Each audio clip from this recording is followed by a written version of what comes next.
Hello and welcome to Redefine. So any working mother will tell you that juggling a career and raising a kid can be very tough. Changing diapers in between answering emails is a very hard task, and yet millions of women across India are doing it.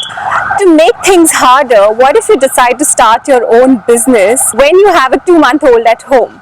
That's exactly what my guest today did with her business called Unfactory.in. Please welcome Anupama Bharadwaj. Anupama, thank you for joining. Thank you for having me. You started your venture when you had a very young kid, 2 months old, at home, right? Yes. Most people would think about, in their maternity leave, they're struggling with having a, newborn at home and struggling with all the responsibilities that come with this. Yeah. What prompted you to start a business during that time? So the struggle is real. That's one thing I'd like to say. But so the concept of Unfactory had been brewing a little before my daughter was born as well. It was during my maternity break that I actually could focus and build the product better. So there were times when she would be sleeping and I would be testing the website. She would be strapped around me and I would be answering calls. And there was a lot of I would just let her play by herself and do certain things. It is real, but it gets a little easier if you have a support system. So my parents stay in the same city as I am. What also helped me was I got a help who comes between 10 and 6 from when my daughter was really young. So even though I was at home, I would get the help. She would come home between 10 and 6. So I got used to her, she got used to me, and she got used to the baby, etc. Yeah. So once that trust is built, then I slowly started going out for work. I started going 1 hour a day, then 2 hours a day, then slowly stretched to 5-6 hours a day. So now I have a full-fledged, obviously, working day where I work about 8 hours a day. Yes. So what has been your journey as an entrepreneur? You've had some stint with entrepreneurship even in the past, while and in between you quit your job and started something. So tell us a little bit about that. So I was in advertising before, and I worked with O&M for a bit, and then I moved on to a digital agency. I was both in Bangalore.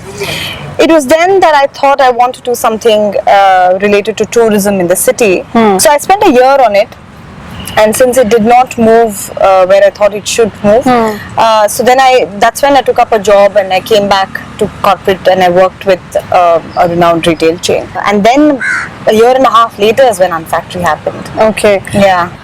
What were your fears like, when starting Unfactory? You've got a newborn baby, you're juggling with that responsibility, then you've had an unsuccessful startup, then you decide to start up something again, right? Yeah. What was going through your mind at that time? So the unsuccessful startup happened first, and then the baby happened, and then Unfactory happened. Right. So I had a bit of gap between the first attempt and this one. Actually, I think it only made me stronger. The reason is that you've done a lot of groundwork with respect to building a business plan, with respect to forecasting your financials, with respect to you've got somewhere your basics right already. You know what is to be done and steps. Right. So that way it got little more easier. So you talked about that you've got to travel and you're spending hours with your co-founders in various activities, right? And how do you find that balance to spend the time with your young toddler at home and also manage everything, because there's no switching off, like you said, right? Yeah. So there are 2 things to this. One is like I've been repeating, and I think this has been a very important aspect for me, is to have a support system. You need to have, if you can afford a full-time nanny, please do. If you can afford somebody who can come in as a help for a couple of hours a day, please take it up. If you stay close to your folks and they can take care of the grandchild, and for those few hours that you're away, please take it up. So it's very important for you to build that support system. That's number one. And I think we kid ourselves when we say that we can do everything, etc. Yes, we can do everything, of course, but then it's important that backbone needs to be really, really strong, right?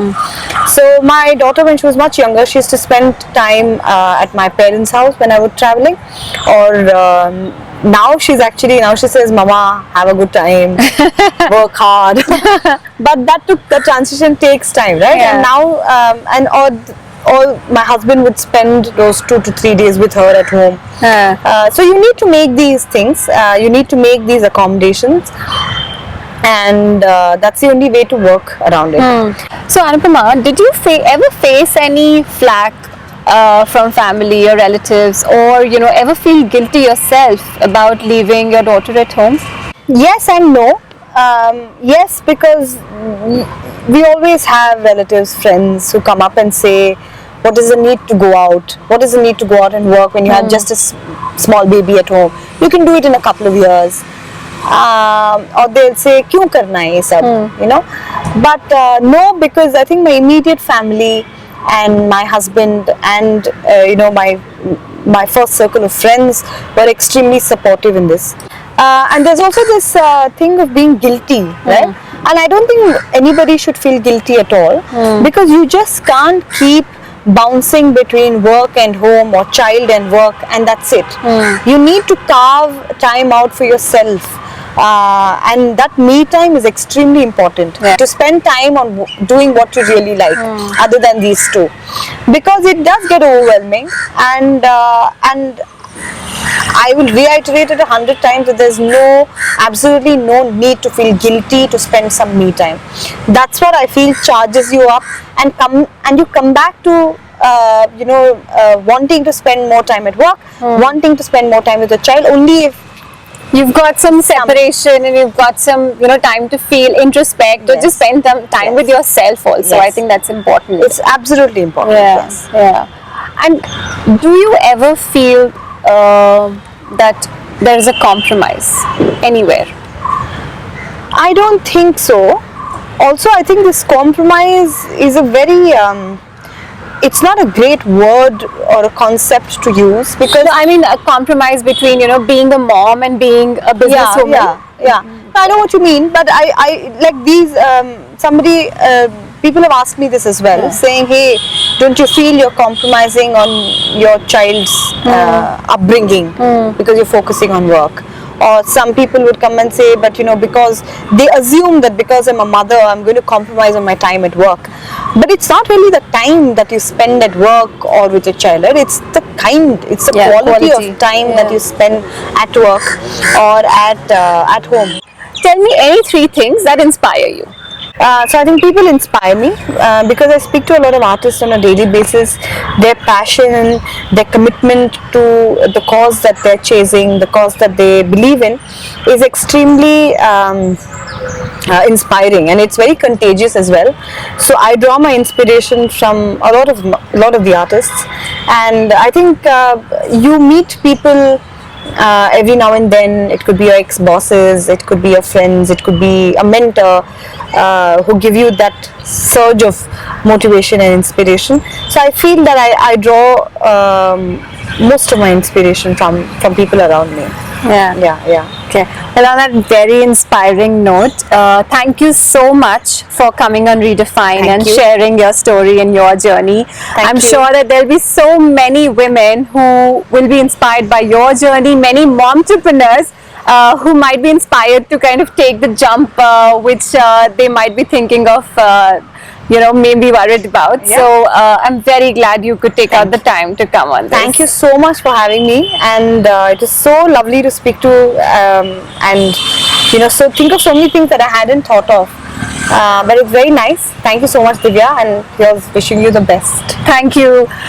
Guys, thank you for watching, and if you like this video, do hit subscribe.